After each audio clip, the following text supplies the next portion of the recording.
ఈరోజు వీడియోలో పుదీనా రైస్ ప్రిపేర్ చేస్తున్నాం. చాలా కమ్మగా టేస్టీగా ఉంటుంది.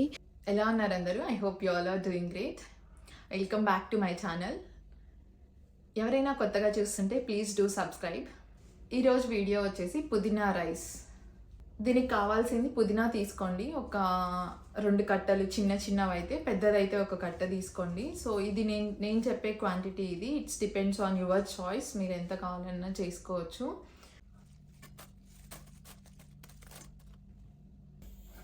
మనం పుదీనా రైస్ చేసుకోవడానికి ఆల్రెడీ మనం పుదీనా వాష్ చేసి పెట్టేసుకున్నాము. సో వాటర్ అంతా డ్రై అయిపోయింది. సో కొంచెం కొత్తిమీర తీసుకోండి. ఇంకా దీనికి కావాల్సిన ఐటమ్స్ వచ్చేసి కొంచెం పల్లీలు, శనగగింజలు, కొంచెం మంచెనగపప్పు, శనగపప్పు, కొంచెం ఉద్దిపప్పు, ఒక 2 స్పూన్స్, 1.5 స్పూన్, 2 స్పూన్స్ తీసుకుంటే సరిపోతుంది. ఒక 4 to 5 పచ్చిమిర్చి, కొంచెం చింతపండు, 2 లేదా 3 పాయల తెల్లగడ్డలు. సో ఇప్పుడు వీటన్నింటినీ ప్యాన్లో ఫ్రై చేసేసుకొని మిక్సీ పట్టేసుకోవాలి. దాని తర్వాత రైస్ చేసే ప్రాసెస్ చూద్దాము. సో రైస్ అయితే ఆల్రెడీ పెట్టేశాను ప్రెషర్ కుక్కర్లో. సో ఇది ప్రెషర్ అంతా పోయేలోపు మనం ఇవన్నీ ప్రిపేర్ చేసుకునేదానికి సరిపోతుంది. ప్యాన్ హీట్ అయిన తర్వాత ఇందులో ఒక 2 స్పూన్స్ ఆయిల్ తీసుకోండి ఫ్రై చేయడానికి.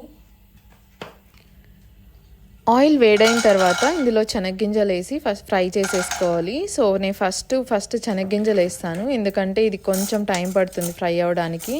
ఇవి ఫ్రై అయిన తర్వాత మిగిలిన పప్పులు వేసేసుకుందాం. శనగపప్పు, ఉద్దిపప్పు వేసేసుకొని ఫ్రై చేసుకొని, ఇంకా మిగిలిన పచ్చిమిర్చి కూడా వేసేసుకొని ఫ్రై చేసుకోవాలి. ఇవి కొంచెం ఫ్రై అయిన తర్వాత వాష్ చేసి ఆరబెట్టుకున్న పుదీనాను తీసేసుకొని బాగా ఫ్రై చేసుకోవాలి. ఈ పుదీనా ఫ్రై అయ్యే టైంలోనే మనం తెల్లగడ్డలు ఒలిచి పెట్టుకున్నాం కదా. సో ఈ తెల్లగడ్డలు కూడా ఇక్కడే వేసేసి పుదీనాతో పాటు ఫ్రై చేసుకోవాలి. పుదీనా ఫ్రై అవ్వడానికి కొంచెం టైం పడుతుంది. సో పుదీనా ఫ్రై అయిన తర్వాత ఒక 1/2 కట్ట కొత్తిమీర తీసుకున్నాం కదా. ఈ కొత్తిమీర కూడా నీట్గా వాష్ చేసేసుకొని ఆరబెట్టుకొని, సో దీంతో పాటే పుదీనాతో పాటు వేసి ఫ్రై చేసుకోవాలి. ఒక 60 to 70% ఫ్రై అయిపోయిన తర్వాత మనం చింతపండు తీసుకున్నాం కదా. సో చింతపండు కూడా వేసేసి పుదీనాతో ఫ్రై చేసేసుకొని బాగా ఫ్రై చేసుకొని ఇంకా తీసి పక్కన పెట్టేసుకున్నాము. సో ఇంతే, పుదీనా ఆల్మోస్ట్ ఫ్రై అయిపోయింది ఇక్కడ. ఈ ఫ్రై చేసుకున్న పుదీనాని బాగా చల్లారనివ్వాలి. కనీసం ఒక 20 minutes అన్న పడుతుంది. చల్లారిన తర్వాత మిక్సీ జార్లో తీసుకొని పేస్ట్ చేసుకోవాలి. మధ్యలో కొద్దిగా వాటర్ యాడ్ చేసుకొని మెత్తని పేస్ట్లా రెడీ చేసుకోవాలి. మరి ఎక్కువ వాటర్ వేసుకోకుండా కొద్దిగా వాటర్ వేసుకొని ఈ కన్సిస్టెన్సీ వచ్చేలాగా పేస్ట్ చేసుకోండి. మళ్ళీ సేమ్ అదే ప్యాన్ తీసుకొని అందులో ఒక 2 tablespoons ఆఫ్ ఆయిల్ వేసుకొని కొద్దిగా పల్లీలు వేసుకోండి. పల్లీలు ఫ్రై అయిన తర్వాత ఆవాలు, ఉద్దిపప్పు, జీలకర్ర, శనగపప్పు అండ్ 2 ఎండుమిర్చి వేసుకొని ఫ్రై చేసేసుకోండి. ఇది తిరగమాత చేసుకోవడానికి. దీంతోపాటు నేను కొద్దిగా జీడిపప్పు తీసుకున్నాను. సో మీ దగ్గర ఉంటే తీసుకోండి, లేదంటే ఆప్షనల్. సో జీడిపప్పు, అన్ని పప్పులు కొద్దిగా ఫ్రై అయిన తర్వాత కరివేపాకు వేసేసుకొని ఫ్రై చేసేసుకోవాలి.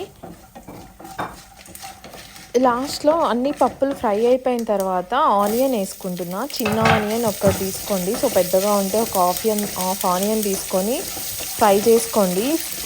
ఆనియన్ ఫుల్ ఫ్రై అవ్వాల్సిన అవసరం లేదు. సో హాఫ్ ఫ్రై అయితే చాలు. సో మధ్యలో తింటూ ఉన్నప్పుడు రైస్తో ఆనియన్ తగులుతూ ఉంటే క్రంచీగా బాగుంటుంది. సో కొద్దిగా పసుపు వేసేసుకొని బాగా ఫ్రై చేసుకోండి. సో ఇప్పుడు మనం పేస్ట్ చేసుకున్న పుదీనాని 2 to 3 tablespoons ఆఫ్ పుదీనా పేస్ట్ వేసుకోండి. సో రైస్కి సరిపోయే అంత. నేనైతే 1/2 తీసుకుంటున్నాను, 2 కట్టలు చేశాను కదా అందులో. So 1 glass 200 grams of rice తీసుకున్నాను. సో దానికైతే ఇది పర్ఫెక్ట్గా సరిపోతుంది. సో ఇట్లా ఫ్రై చేస్తూనే ఉండాలి. ఈ పుదీనాని ఫ్రై చేసి లైట్గా ఆయిల్ పైకి వస్తుంది. ఆ టైంలో ఆయిల్ పైకి వచ్చే వరకు ఫ్రై చేయాలి. సో నేను ఇక్కడ సాల్ట్ వేసాను. సో చూపించడం మర్చిపోయాను. సో మీరు ఇక్కడ సాల్ట్ వేసుకోండి తగినంత. పుదీనా ఫ్రై అయ్యేటప్పుడు సాల్ట్ వేసుకుంటే కరెక్ట్గా ఉంటుంది. సో ఇంకా రైస్ వేసేసుకొని ఫ్రై చేసుకోవాలి. రైస్కి అంతా బాగా పుదీనా పట్టేలాగా ఫ్రై చేసుకోండి. సో లో ఫ్లేమ్లో పెట్టుకొని ఫ్రై చేసుకోండి. సో ఫైనల్గా టేస్ట్ చెక్ చేసుకొని సాల్ట్ కావాలంటే వేసుకోండి. మనకు స్పైస్ అయితే మనం పచ్చిమిర్చి వేసాం కదా, అదే సరిపోతుంది. సో ఫైనలీ అవర్ పుదీనా రైస్ రెడీ అయిపోయింది. ఎంతో కమ్మనైన మన పుదీనా రైస్ రెడీ అయిపోయింది. I hope you like the video and please ఖచ్చితంగా ట్రై చేసి టేస్ట్ మీకు ఎలా వచ్చిందో కమెంట్లో చెప్పండి.